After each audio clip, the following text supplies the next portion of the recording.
চোখের সামনে কত পানির ভেতরে লাশ দেখো। কয়দিন আর দুনিয়া, কয়দিন হায়াতের গাড়ি চলবে। চোখের সামনে দেখতে দেখতে কত আপনজন হারায় ফেললাম। এই জীবনে কত যুবকের লাশ জানাজা পড়াইয়া কবরে রাখলাম। এই চোখের সামনে কত গাড়ির নিচে লাশ দেখলাম, পানির ভেতরে লাশ দেখলাম। এরে পর্দার আড়ালের আম্মা জানেরা, ও বৃদ্ধ বাবাজি, ও যুবক, আমি আপনাদেরকে এতক্ষণ বয়ান করে এই কথা বলি নাই যে আপনারা নামাজ ছাড়া চলতে পারবেন না, ব্যবসা করতে পারবেন না, এটা বলি নাই। সবাই পাগড়ি মাথায় দিয়া দাড়ি লম্বা করিয়া বড় বুজুর্গ হয়ে যাবেন, তসবিহ হাতে নিয়ে জিকির করবেন, এই কথা বলি নাই। কওমি মাদ্রাসায় পড়া লাগবে, না হয় জাহান্নামে যাবেন, এটা বলি নাই। পাঁচকল্লি টুপি পরা লাগবে, না হয় ক্ষতির মধ্যে যাবেন, এটা বলি নাই। তাবলিগে না গেলে গুনাহ হবে, এ কথাও বলি নাই। চরমনাই না গেলে গুনাহ হবে, একবারও বলি নাই। আমি এতক্ষণ বয়ান করে বুঝাইছি, জীবনে যা করবেন সব ইবাদত হতে হবে নবীর তরিকায়। আপনার মতো কত আল্লাহর বান্দা ব্যবসা করে হালাল ভাবে 5 বেলার নামাজ পড়ে নাই,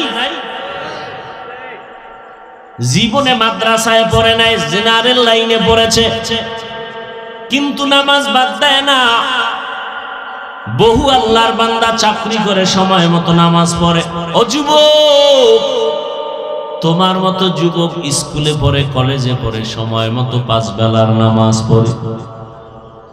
ও ড্রাইভার ভাই, তোমার মতো কত ড্রাইভার গাড়ি চালায়, আজান হলে গাড়ি বন্ধ করে নামাজে দাঁড়ায় যায়।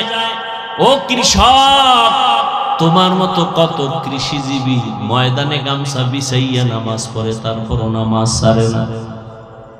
বালিশে মাথা লাগাইয়ে একটু চিন্তা করি, ওরে বাবা, একটা গরু, একটা কুকুরকে আল্লাহ চিন্তা করার মতো আকল দেন নাই। আল্লাহ মানুষকে আকল দিয়েছেন, বুদ্ধি বিবেক দিয়েছেন, একটু চিন্তা করো রে মানুষ। কয়দিন আর বাহাদুরি করব? আমার বাড়ি, আমার টাকা, আমার ক্ষমতা, আমার চেয়ার, আমার দল, আমার সব। আজরাইল আসলে দেখবা কিছুই না, 3টা সাদা কাপড়। গোটা দুনিয়াটা শাসন করেছেন 2 জন, একজন সুলাইমান নবী আর একজনকে সেকান্দার বাদশাহ। ইন্তেকালের আগে বলে গেলেন, এই আমার ভক্তরা, জানাজা কমপ্লিট হওয়ার পরে কাফনের ভেতর থেকে হাত 2টা রকম বের করে বাজারে ঘুরাইয়া কবরে নিবি। এমন যখন করা হলো, দুনিয়াওয়ালারা কয়, দেখ, সারা দুনিয়ার ক্ষমতা পাইয়া মরণ কালো হাত বিছাইয়া আরো চায়, লোভ সামলাইতে পারে না। আর মুমিনেরা ডাক দিয়ে কয়, না না, গোটা দুনিয়ার ক্ষমতা হাতে পাইয়া মরণ কালে দেখায় গেল আজকে বাদশা জিলকারনাইন খালি হাতে কবরে রওয়ানা।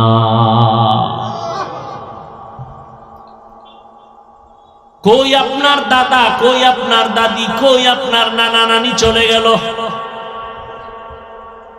আগামী বছর এখানে বয়ান চলবে, আপনি থাকবেন কিনা কোনো গ্যারান্টি নাই।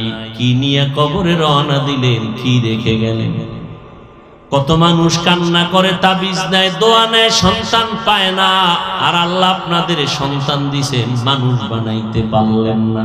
বরং মানুষ যেন হইতে না পারে চ্যালেঞ্জ দিয়া গজবের মোবাইল হাতে তুলে দিছে। এটা সওয়াব না গুনাহ? জানাজায় দাঁড়ায় যদি কেউ সেজদা করে,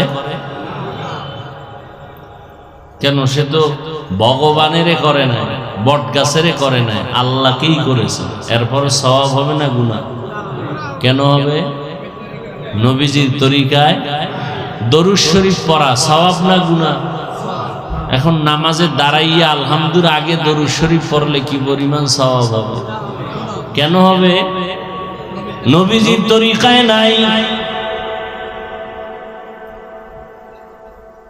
নামাজ পড়া বড় সওয়াবের কাজ, শুধু সওয়াব না, নামাজ ছাড়ার কোনো সুযোগ একজনে সূর্য উঠার সময় নামাজ শুরু করলো, সওয়াব না গুনাহ? রোজা রাখা সওয়াব না গুনাহ? একজনে ঈদের দিন রোজা রাখছে, কেন? নবীজির তরিকায় নাই। অতএব নবীর তরিকায় খানা খাইবা ইবাদত, নবীজির তরিকায় ঘুম যাও ইবাদত। নবীর তরিকায় যদি খাইতে বসো, সমতল জমিনে দস্তারখান বিছাইয়া প্লেটটা দাও, যেই প্লেটে ভাত তরকারি নিবা ওই প্লেটে কখনো হাত ধুইবা না, ভিন্ন একটা পাত্রে হাত ধুইবা, দোনো হাতের কবজা সহ ধুইও। কারণ কি? করোনা। নবীর যুগে করোনা ছিল, দোনো হাতের কবজা পর্যন্ত ধুইয়া খানা খাইবা।